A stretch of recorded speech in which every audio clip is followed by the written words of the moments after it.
Hi. So, as I've mentioned before, I'm 57 and I only realised that I have ADHD last year. And that was through my daughter's journey.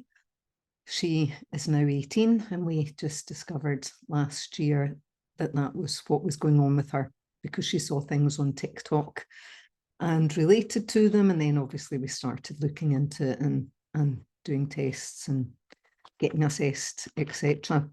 So there's a real surge of people. I think I can't remember the name of the organization, part of my memory issues, but it was an ADHD organization. We're saying that there's a 400% rise in people being assessed, and people are waiting for years and years. So I thought it might be helpful to do. I've written out a list or typed out a list. I just, all the things off the top of my head, some of them relating to me, some of them relating to my daughter, some of them just in other people and things that I have learned. So this is not an exhaustive list. Not everybody with ADHD is the same.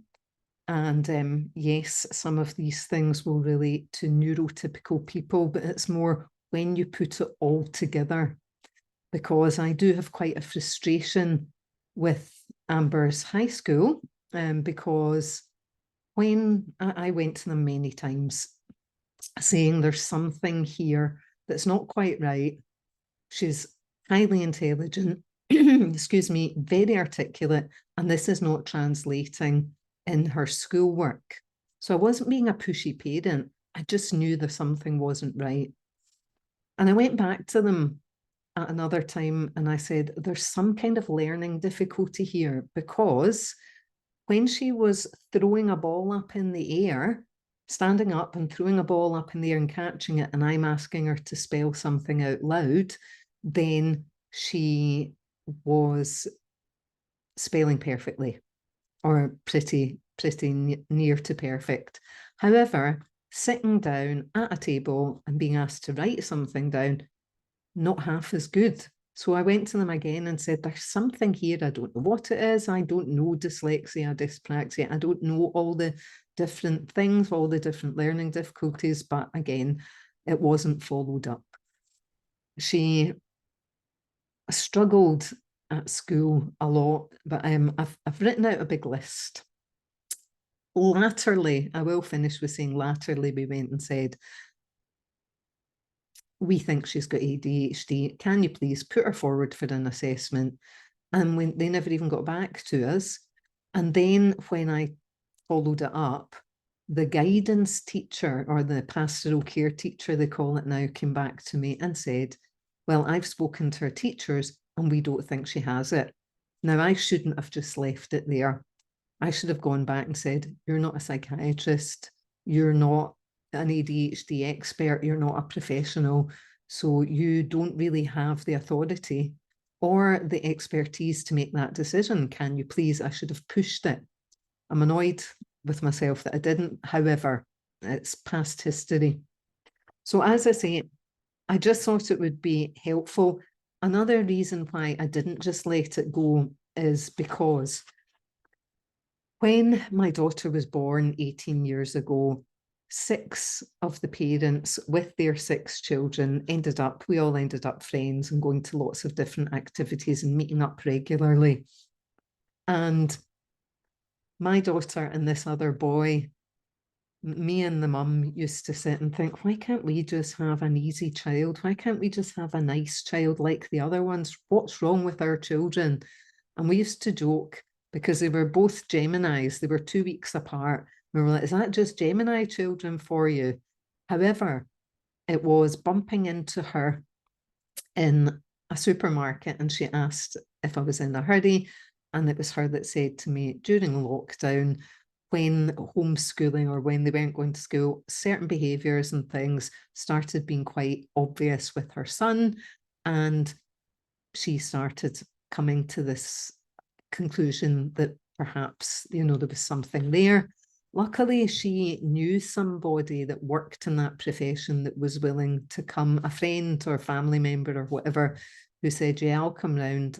So this woman came round and had a chat with her son, and she knew within 10 minutes that this is what was going on. It wasn't an official diagnosis, but and she also had the test, the proper test, which then got sent on to us, and that's kind of where we started. But so I've written a list. I won't remember everything, so I am going to just read this out to you.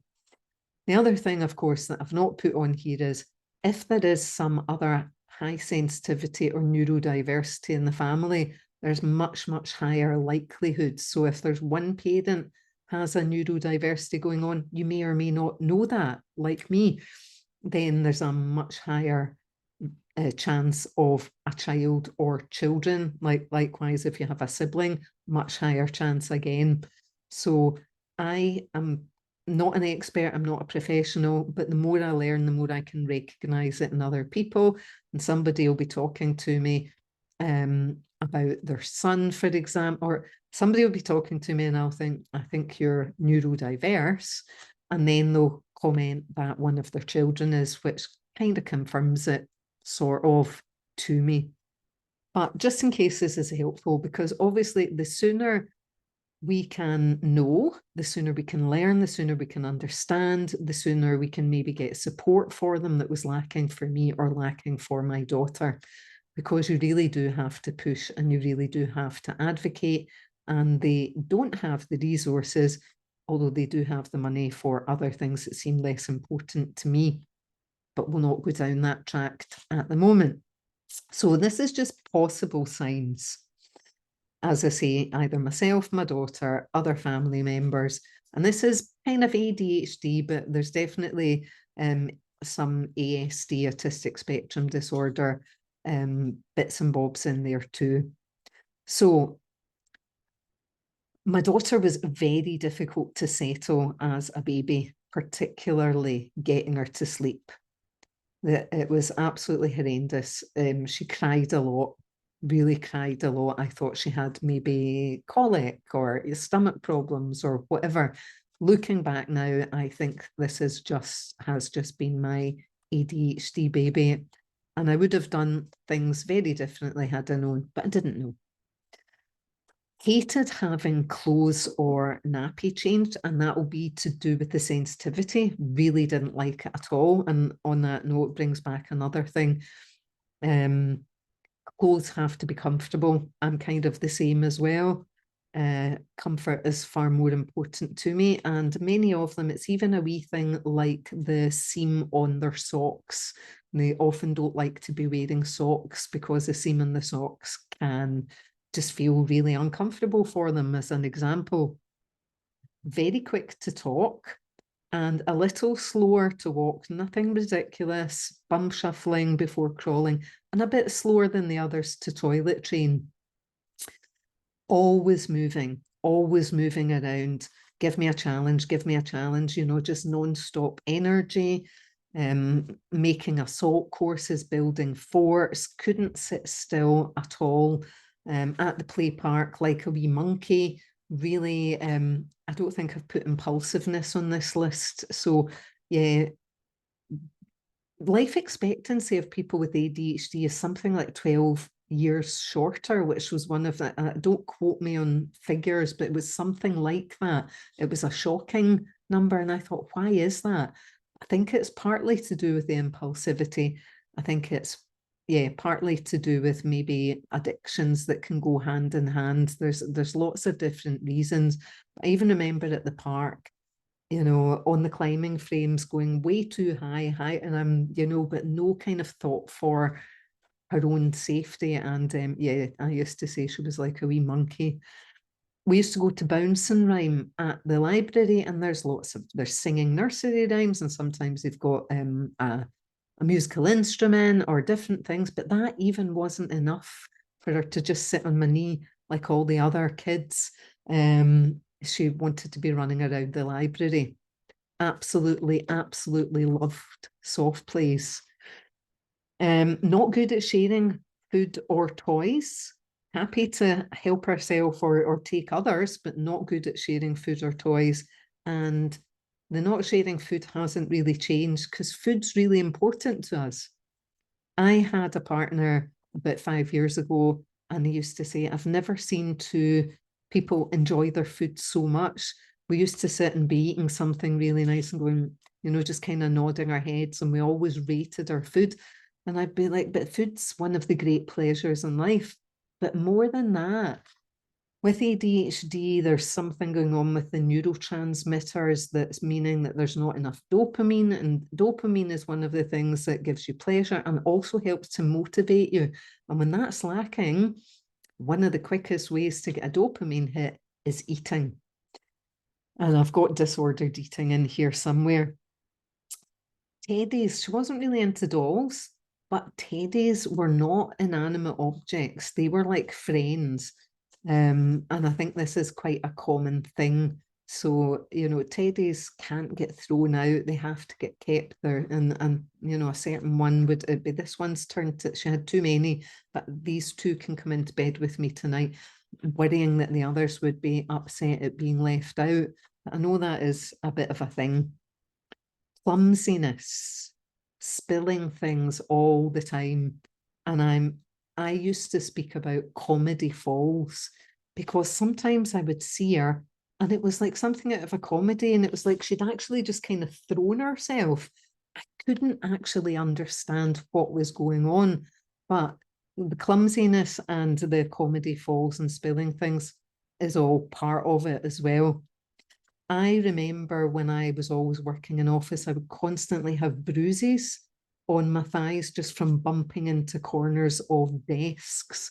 That was a thing, which is all part of it as well. I don't know if it's a kind of a slight lack of coordination, spatial awareness, different things going on. I don't know all the science behind all of it. I'm just telling you some of the symptoms or traits or observations.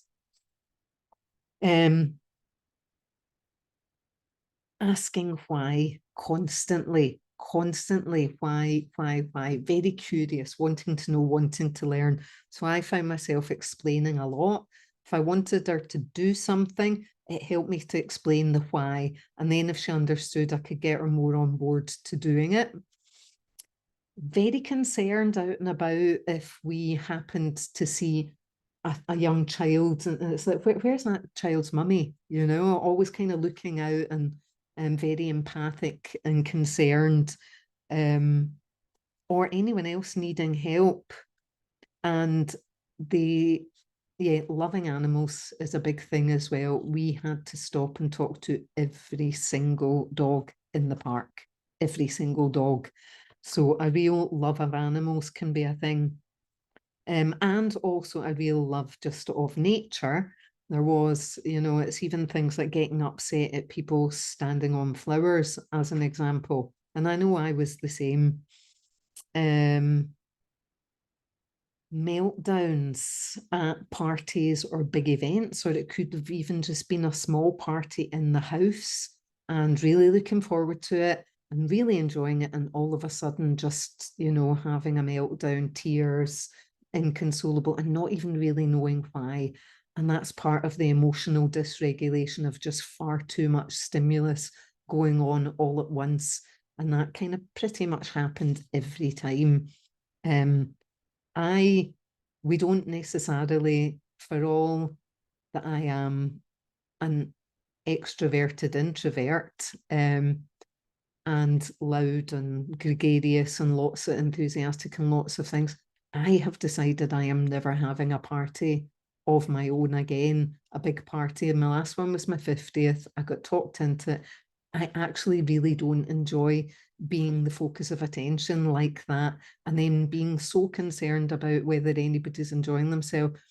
Don't enjoy my own events, if you like, for worrying about everybody else. And I know we all have a bit of that.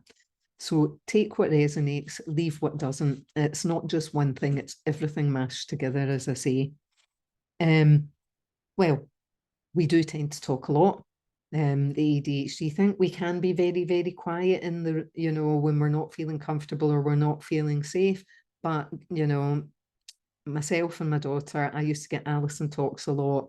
Alison is easily distracted. Alison is a distraction to others. So the talking a lot is quite common. And in fact, With females, that's one of the ways that the hyperactivity shows. It's not the stereotypical boy running around, you know, mad. We can show, we can present differently. And with me, one of the things is talking too much. Can be very, very stubborn, or another word for that is determined, and an absolute refusal to do certain things. And I'm the same. This is both of us. We'd cut off our nose to spite our face, if you know that saying. In other words, we would miss out on something due to our stubbornness and not being willing to back down. So the advice for that one is, don't back them into a corner. Give them an out. You know, even when they've backed themselves into the corner, try to give them a way to save face and come out of it, because they will cut their nose off to spite their face and just miss out on something good through sheer stubbornness or determination. Now, that determination, when focused correctly, can be really beneficial, but the stubbornness can help make us miss out a lot. Yeah, and another thing is, if I gave my daughter a choice of, because we're always told, give them choices. And I would say, okay, you can have A or you can have B. And 9 times out of 10, she would say, well, I want C, something that I hadn't offered her. So it's not always easy. I'm not saying it's always easy. I notice there's also getting overly involved in friendship disputes, being a bit of a mediator. And I don't know whether that's just not liking people being upset because we feel their feelings so much and we're so empathic, but we can tend to get quite involved when it's not necessarily. Not everybody appreciates it. Sometimes the messenger gets shot, you know, and we should just keep out of things, but there can be a bit of that. Starting hobbies or groups and not sticking with them for long. So that was definitely a thing, trying something.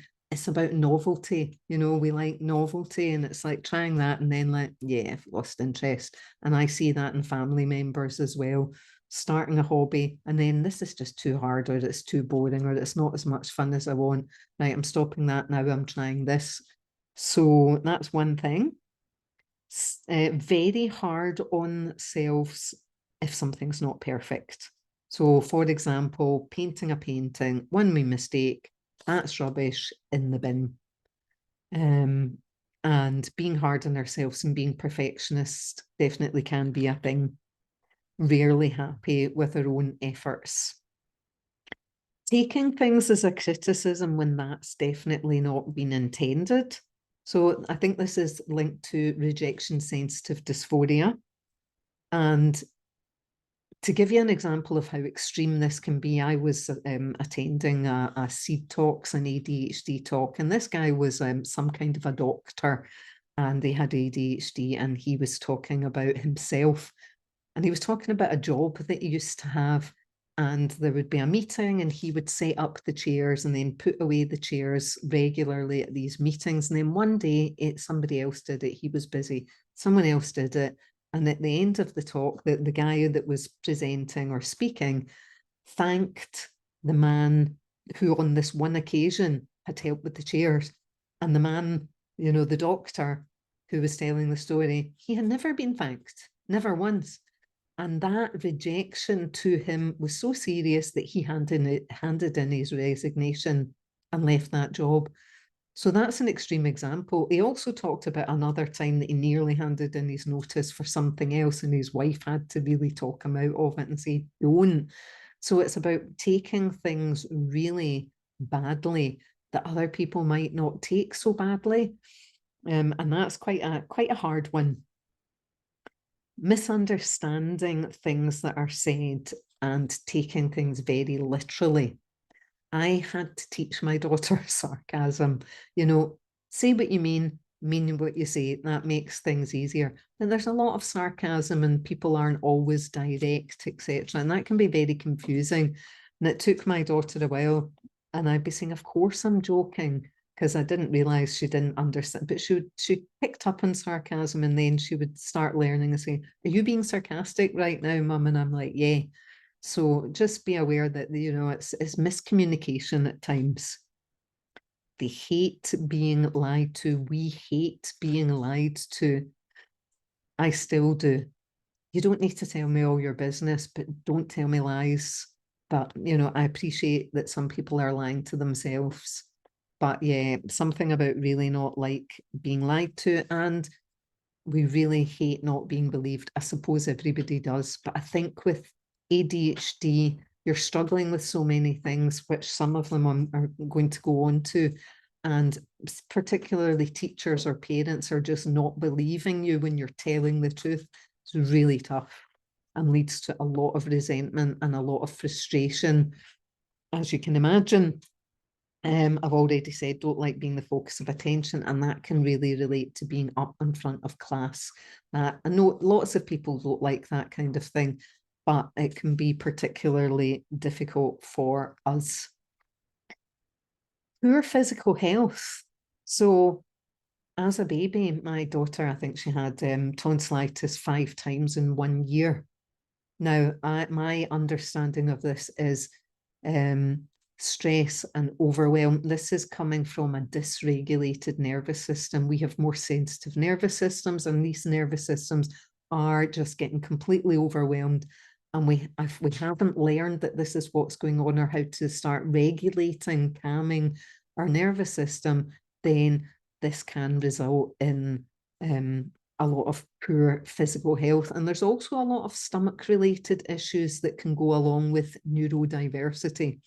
So stomach aches, and you might think that's just an excuse because just doesn't want to go to school after the weekend, just doesn't want to go to school because she's got to do PE, which was not a favourite, or she's got to get up in front of the class, or it's a test or whatever. But no, I'm quite upset as I learn this for all the times that I didn't believe her, you know. So the physical ailments and physical illnesses, can't help it. It's real. Highly intelligent, but not translating to schoolwork. So by that, I mean, when you know your child is highly intelligent and highly articulate, you're not having an unrealistic expectation. You can see it. They're demonstrating it all the time, but it's not translating in their schoolwork. You know, that can be a sign. Sitting with ADHD, watching a teacher talking at you for 55 minutes, you can switch off after 10 minutes, especially if it's a subject that you're not interested in. It's just not possible to focus.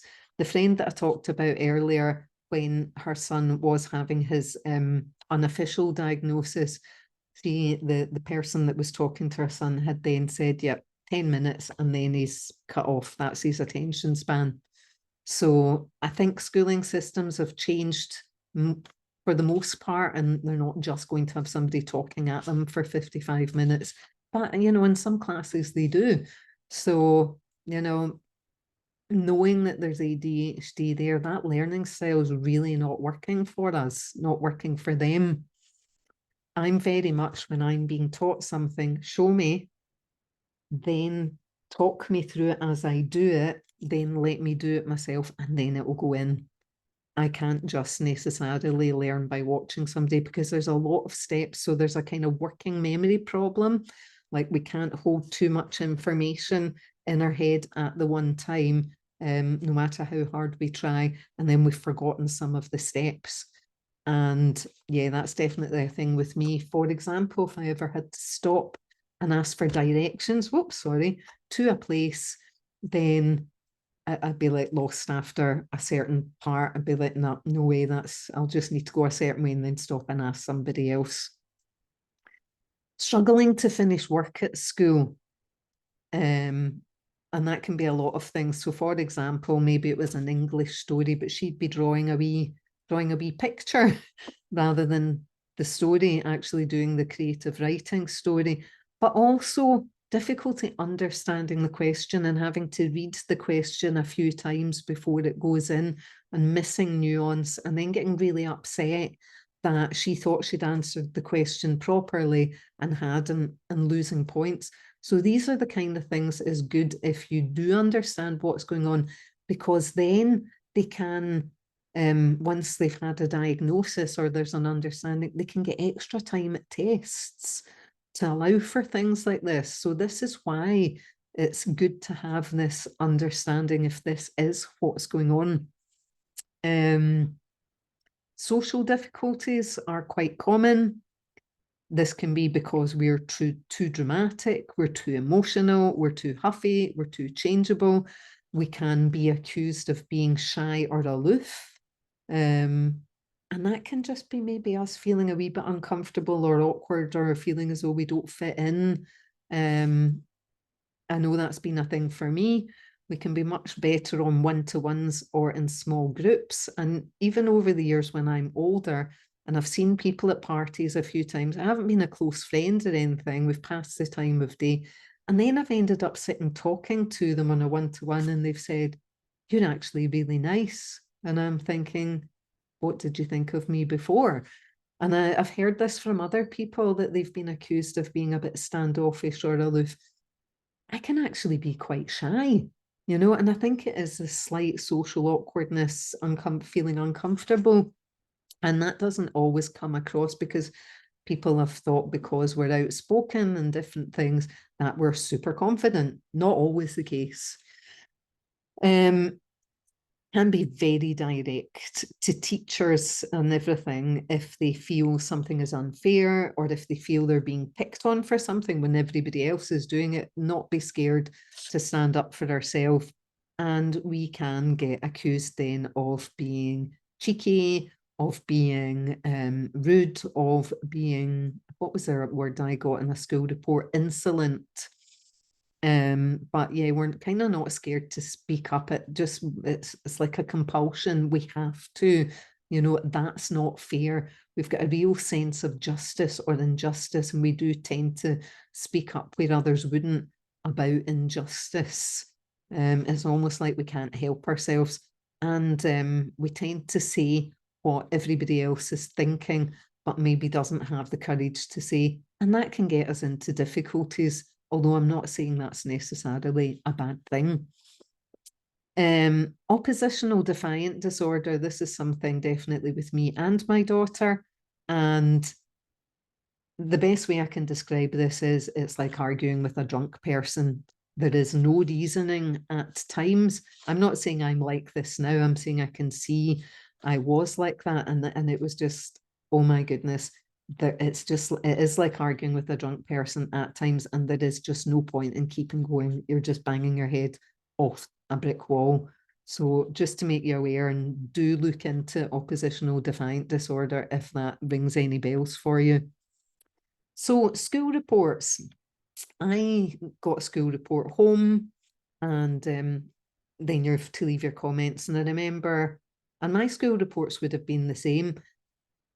Bit Marmite. I think I'm a bit Marmite, and I think maybe my daughter's a bit Marmite. Love or hate, not a lot of in between, because we can be quite strong personalities, and some people love us and all the good things about us, and some people just don't, and that's the way it is, and that's fine. But with teachers, on the school report, my comments were, reading this report, this looks like two completely different people. In this class, really engaged, contributes really well, working really hard, etc., all really positive. And then the next one, the complete opposite. So what's that all about? And I think a lot of that is if you're engaged in the subject, if it's of interest, and there's definitely an element of if you're liking the teacher. That made all the difference. If you're respecting the teacher and you're engaged, then, and it's a subject you're interested in, then you're going to be great. And if not, then that's probably where I used to get sent out of class, or be a distraction, or be told I was insolent, or whatever. Very, very difficult for us to focus on things that we don't enjoy, that we find too hard. So history and French, for example, with my working memory problems, trying to remember names, dates, different verb tenses, etc., it was just impossible. And obviously I just would give up. basically. So that might be partly what's going on. And yeah, we don't tend to respect people because we're told to or we're supposed to. We tend to respect people if we think they're worthy of our respect. I'm not going to say any more than that. I'll just leave that there. So another thing, struggling to do homework, really not wanting to or can't do homework. This was a struggle for years. I could say much more about it, but I don't want to make this video too long. We are so burnt out. We have used up all of our reserves in amongst all the people and all the stimulation and trying really hard to focus in that 6-hour day or whatever it is at school, to then come in and do more. I don't think it should be a thing for people with ADHD. I really don't. Or maybe and it really damaged my relationship with my daughter. Because it would end up with us fighting every single time. It was horrendous until I got to the stage of, I'm not doing this anymore. And I had to argue with the school about that and say, this is damaging my relationship with my daughter. So you can teach her in school and she can't do homework, and that's that. And then she really tried to study, but with the best will in the world, it just wasn't easy, wasn't possible. So we also get more easily upset, more distressed, more traumatized. And again, this is partly to do with the empathy, partly to do with I find a struggle for words sometimes, the more sensitive nervous system. And let me give you an example. My daughter had left class one day. She was told she wasn't allowed to, but I'd always told her, if she was really upset and she didn't want to have a meltdown in front of the class, then just leave the class and I will deal with the teachers. And in this case, they were being taught about different torture methods. I think it must have been in history or whatever class. Different torture methods, and some of them were pretty gruesome. And she was relaying a few of them to me, and she's getting really distressed and upset, traumatized. Trauma is just unresolved distress. Now, I'm not saying anybody found them enjoyable, but the highly sensitive people and the neurodiverse can really get more distressed than others. But the teacher wouldn't let her leave the class, not allowed out the class without a toilet pass. And she's not going to say, well, I'm going to cry, or this is really making me feel sick, or whatever it is. But anyway, she left the class, and I actually posted on social media at the time, and I said, this is some of the things that they were teaching in school today. And they showed a film as well. And I got in touch with the school and I said, should you really be showing this and talking about this to kids of this age? And they were like, well, it was decided it was age appropriate, blah, blah, blah. And I said, for 12-year-olds, really? And I said, because I posted this on social media, and the amount of adults that were telling me that that would be traumatizing them as well, and they're in school. So as adults, we can, whether it's work or we can say, oh, wait a wee minute, I can't watch this. But in school, you've not got a choice. So, and trauma is just unresolved distress. So if they're in school or wherever it is and they're being distressed and that's not being resolved in any way, that creates trauma for them. Anyway, yeah, can be more prone to being bullied and ostracized, again, because of the things I've talked about earlier. And sometimes we don't understand that our behavior isn't acceptable. And an example of that was my daughter in college, and 2 courses were getting combined, and a lot of them were told, well, there's X amount of places for this next part, and there's only X, there's only so many places, and all of you want to go for it. My daughter was worried because this continued health issue has improved, but she still has poor health, more than is good. So she was worried about her attendance being an issue, and the tutor said, no, it's not really your attendance, it's your behaviour. And she said, oh, can you tell me what I'm doing wrong? I didn't realise. I thought I was being well behaved. So he had to actually talk to her and tell her, well, this, that, and the next thing. And when she was told that, she was able to take it on board and make improvements, which she did. So we don't always realize that we're being too much or too loud or too whatever. Low self-worth, very critical of own appearance, very easily frustrated. I still have this at times, and you know, I'm much better, but yeah, I don't snap as easily as I used to, but yeah, I can still have my moments of being absolutely fine one minute and then bam, frustration at something the next. And part of that frustration, well, just one thing. So with ADHD, there can often be an ASD along with it. And the psychiatrist described it as, well, you know, when you have ASD, you really want things to be a certain way. But with the ADHD, because of the executive functioning, you really struggle to actually be able to execute that. And that can cause a huge amount of frustration. So that's just one of the things. Very disorganized, very messy, always forgetting things, always. I mean, it's almost, no matter how many times, it's you know, a running joke of leaving something behind wherever we go. And at school, that translated to forms not being taken out of school bags and then missing out on a trip or missing out or something, or everything had to be an urgency and a stress. Because once it was in that school bag, it's forgotten about. And me as well, with my memory, I would think, right, I need to remember to check her school bag, and I would forget. So, and I used to go to the school and say, look, the forms don't come home.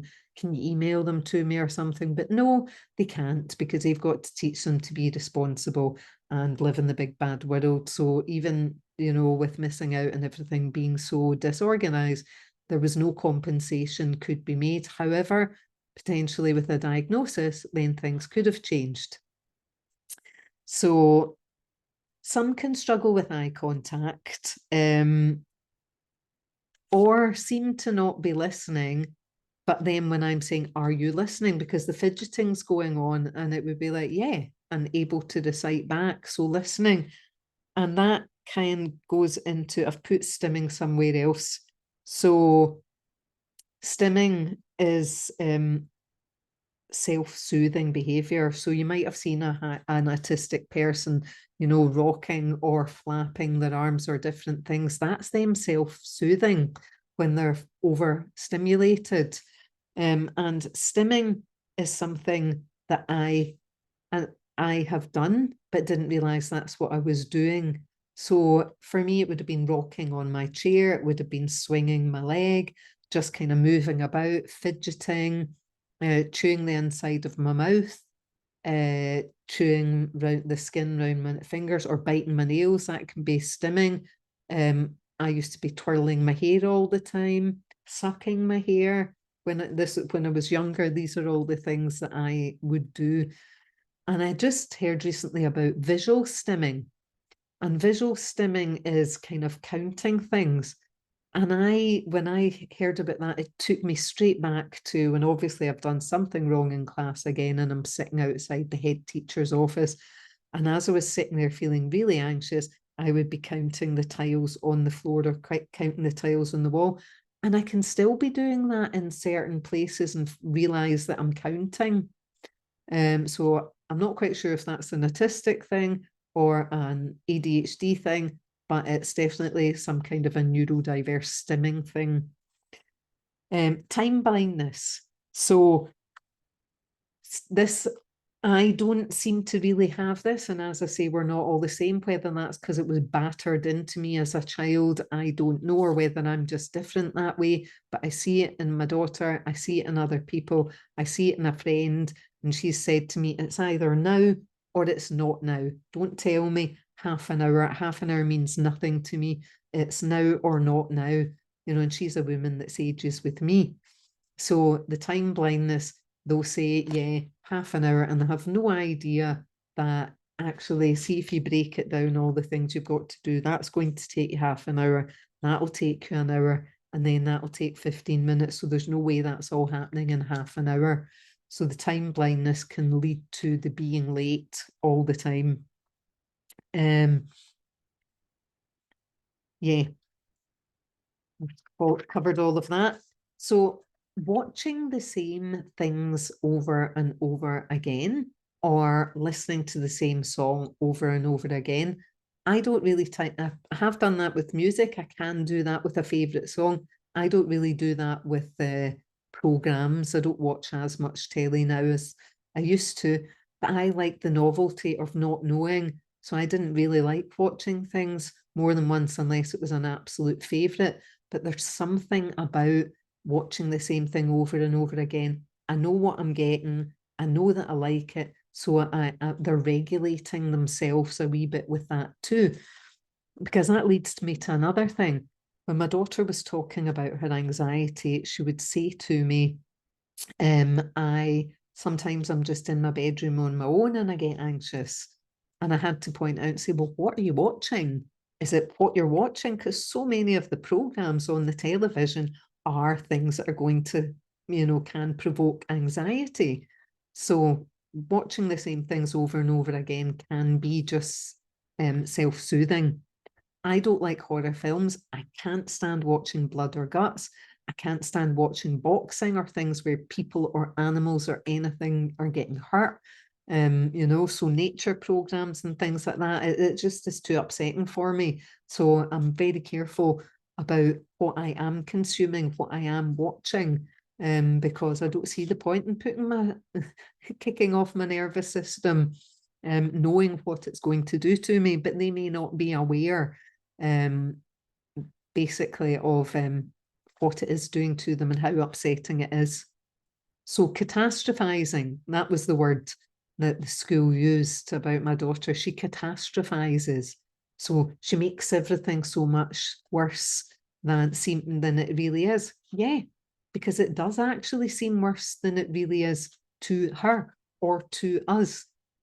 So it's not something that she can help or children can help. If they're catastrophizing, it's real to them. So it's not about accusing them of catastrophizing. It's trying to soothe them or explain or whatever. If they're in distress, then if they get that distress explained or nurtured or soothed, it doesn't need to be a trauma anymore. Anxiety, depression. I think everybody's aware that they kind of go hand in hand or can do. More sensitive to pain. Now, this is an interesting one, and some are just sensitive to really light touch, and it can be if they see the touch coming, it's not such a surprise, so they don't feel it as pain. Or, I don't even like a wee bug on my arm. It kind of freaks me out as that, I feel it and it freaks me out, or a buzzing at my ears. It's like, oh, and I think that's just, I am maybe more sensitive to touch. I'm certainly more sensitive to sound. So all these kind of different sensitivities. So smell, taste, touch, can even be the wind, it can be hot and cold. So lots of different sensitivities can be going on. Yes, but the pain one. So sometimes I would just feel as though my daughter was being overly dramatic, even getting her hair combed, tugs out of the hair. You're like, oh my God, you would think I'm trying to murder her. It was horrendous, but for her, it was more painful. And as I say, I've recently learned that certain people that are neurodiverse, anesthetics aren't as effective for them. They need more anesthetic or it doesn't last as long. And I can see this with my own date, and I'm like, no, I'm not numbed up at the dentist. Sorry, sometimes my brain goes faster than the words can come out my mouth and I jump on to the next sentence. That is a thing too. So at the dentist, right, is that you all ready for your filling? And I'm like, no, I'm not numb at all. Are you sure? Yep, okay, give it another 5 minutes. Nope, still not numb and getting more. And in my dad, that was like morphine did not work for him when he'd had an operation. It just did not work for him. So I'm hearing more about this, So if you think they're being overly dramatic about pain, maybe they're not. maybe they're actually just feeling more pain than would be accepted of a neurotypical person. So difficulty transitioning from one activity to another. So that can be leaving home to go to nursery or to go to school, leaving nursery to come home. It can be leaving the park to come home. And see, for adults, this is a thing. You could be sitting watching telly thinking, I'm tired, I need to go to bed. I need to go to bed. I need to go to bed. But you're tired out, you've used up all your dopamine, which is the thing that motivates you to do things. And actually, just getting your bum off that couch to make the move to go to bed can be difficult. So look out for that. Food dislikes. So this can be to do with texture, can be to do with not liking dry and wet food together. It can be soft and crunchy don't go together, or certain food types don't go together. Often it can be just, textures. So, and disordered eating can also be an ADHD thing. When we get into the hyper focus, where we're really engrossed in something, we can forget to eat altogether. If we're feeling too busy, we just don't notice. We're not aware of our body. We're not aware that we need the toilet. We're not aware that we need to eat. And also because of the low dopamine, we can binge eat. That can be a thing. So not eating and then binging. And also sugar addiction can be quite a thing. I see it in my dad, see it in me, because, that's you've maybe not eaten enough, or you've used up all your dopamine during the day, and then just eating these sweeties really is giving you that dopamine hit and making you feel pleasure, making you feel good. So that's definitely a thing, and I've seen that in friends. I'm actually going to get a friend on to do a talk. She's now, she'll talk about her own journey and yo-yo dieting and how she completely turned her life around, learning about nutrition and exercise. And this is now what she does for a living, which is amazing. Eating the same food consistently, all the time. This is my favorite. This is what I want. And then all of a sudden can just go off it and not really want it again and go on to something else. That can be a thing as well. Talked about the sensitivities.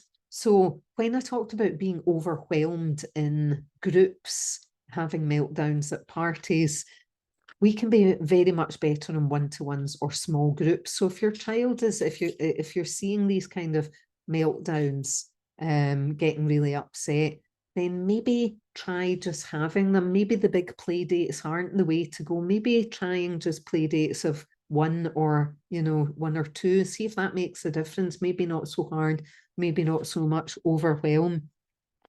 Can be overly attached to one person and maybe get a bit codependent and a bit possessive of best friends. Again, I'm talking more when we're younger, but these kind of things can happen. Very loyal and sentimental though. Very honest and direct, which can be a good thing, or can also be very challenging and not accepted in areas. We can blurt out things that aren't socially acceptable, and sometimes the words come out our mouth and then we're like, oh, that was the wrong thing to say, or it didn't sound like that in my head. I really didn't mean that. And then it can almost feel like we're dying of embarrassment, and embarrassment is a thing that we really struggle with. I don't think anybody likes it, but it just seems to be 10 times worse, and then can really turn into some shame. We also tend to say what everybody else is thinking, but nobody is going to say. And again, that can be a good thing, or it can be a bad thing. It can get us into trouble.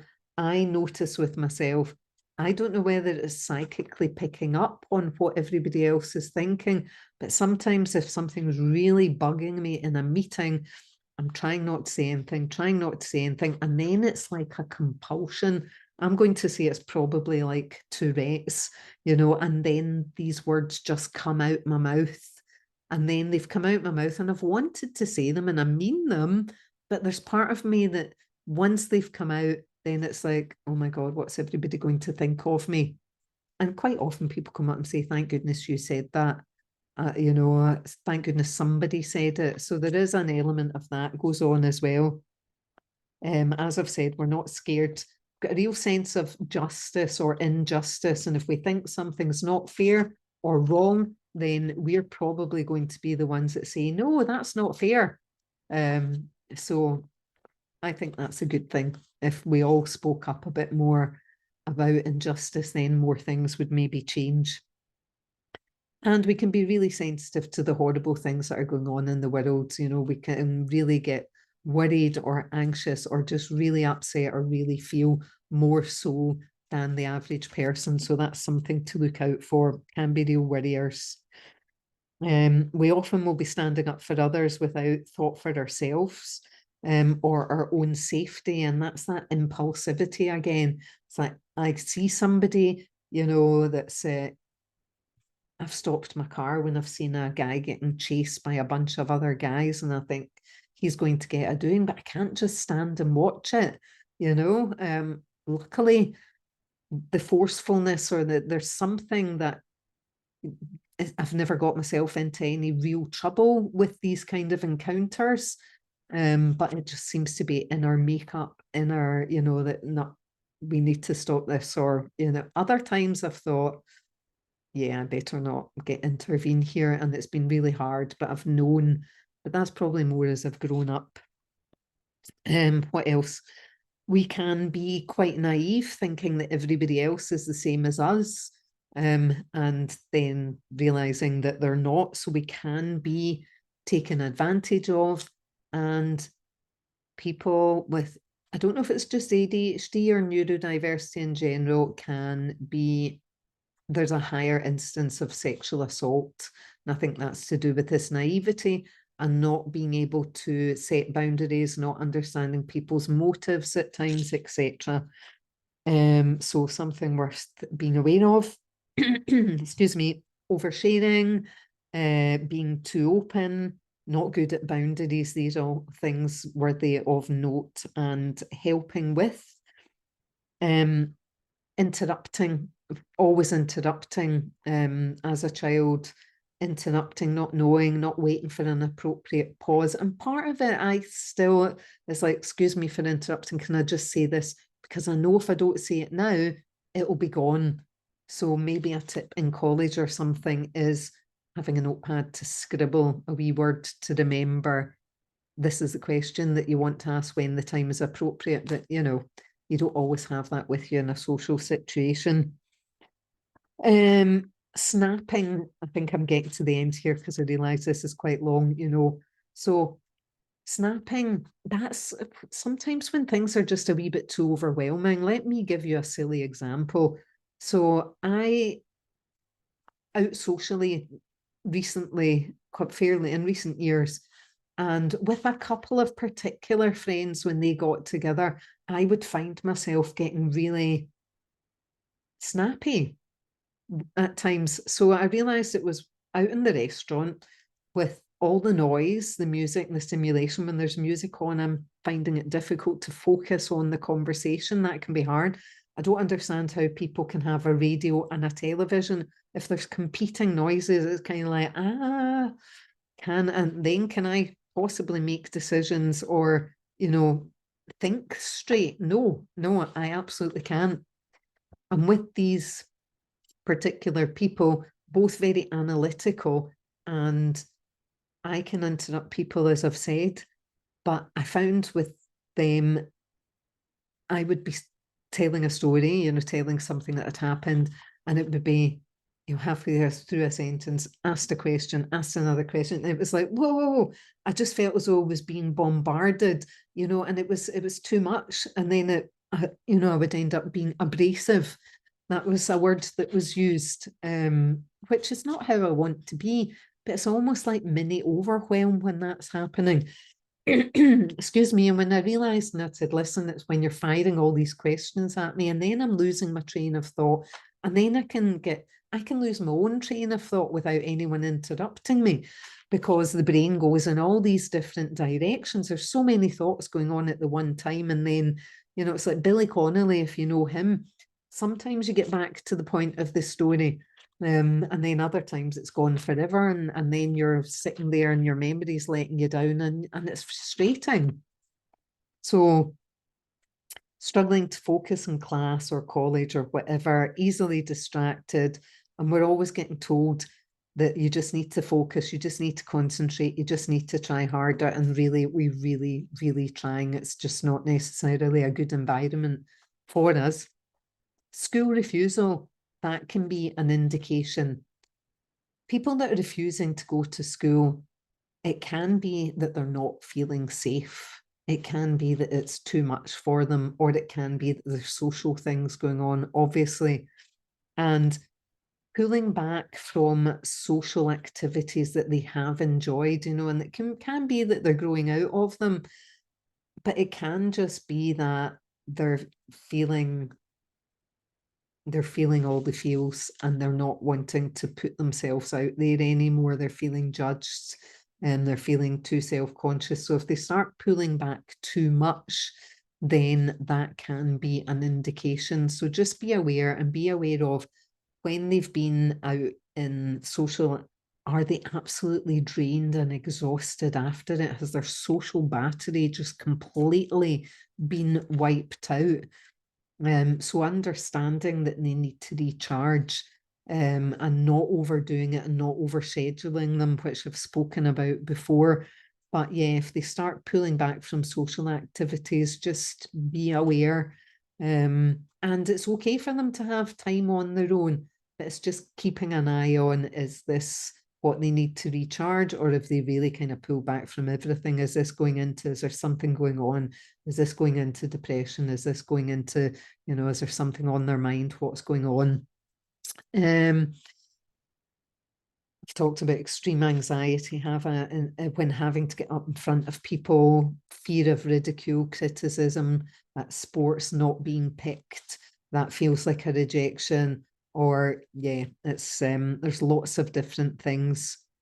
And then as we get older, the self-medicating through drugs and alcohol, smoking, whatever, that can be an indication. We see patterns where others don't. I'm aware this has been quite long, so I may talk about that in a future video. We can have lots of good ideas, really thinking outside of the box. We don't always execute all of these ideas. We don't always follow through. Can be very creative.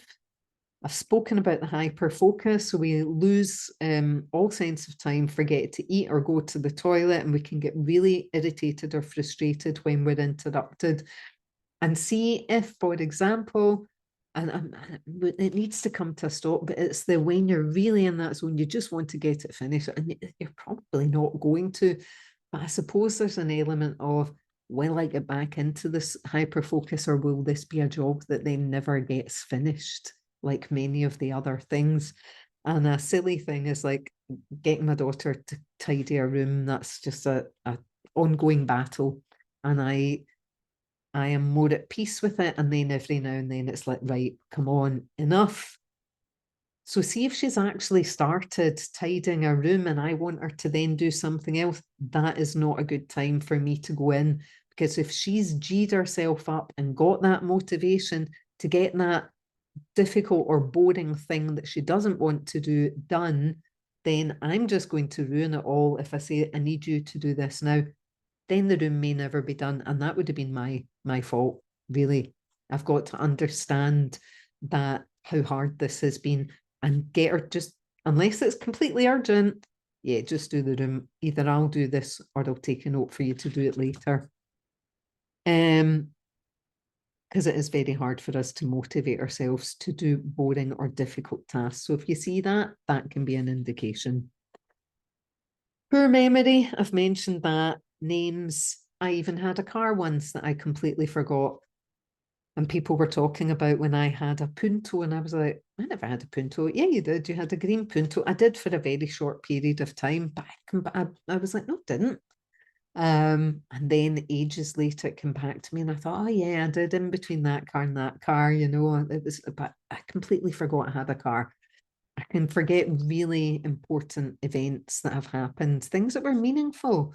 You know, we can forget birthdays or somebody's name, as I've said, and they might think that means they weren't important, and it's not that. And that can lead us to beating ourselves up. So having to find ways to organize yourself, diaries, calendars, phone reminders, these are all the things that I do because I wouldn't remember everybody's birthday. Or sometimes I forget things that, and I'm like, oh, that would have been nice if I'd thought to send a card for this, or I should have bought a wee gift. And then it's like, just another excuse to beat ourselves up. Not being able to follow a list of instructions. If it's a written list, yes, but a verbal list, and again, that's to do with the working memory. I'm very aware if I stop and ask for directions, I should have said this already, then it's just not a possibility for me. So telling lots of instructions, don't expect that they're going to be following them all. Give them one or two or write them down. Amber used to love lists and she loved ticking them off. And see, actually, I love lists. I'm a list person. And when you tick off a list, that's a dopamine hit. You get a dopamine hit from that, and that motivates you to do the next bit. So lots of things in social media, likes and blah, they're dopamine hits that motivate us, and that's an addictive cycle as well in there. And yeah, being really disgusted by certain things, like bodily things, that can be a thing as well. So I have no idea how long this video was, longer than I intended. So if you've sat through all of this, well done. And if you think this is maybe helpful to anybody else, then do pass it on, do like, share, comment. If any of these things relate to you or your child, hopefully you've found this helpful. Doesn't mean they have. If they have a lot of these things, it could mean that they are neurodiverse. You can start with online tests. You know, there's an online adult ADHD assessment as well. Start learning. Actually getting a diagnosis through your GP could be years, but if, you know, if I had a diagnosis at school, it wasn't so common then. If my daughter had a diagnosis at school, she was intelligent. If she'd had the wee bit of extra support and the extra time, things could have been very different. So, you know, if you can get the help and support, or even just understanding your child, that can completely transform your relationship, or understanding yourself can completely transform how you feel about yourself. So I hope you find this helpful, and I shall leave this here for now. Bye for now.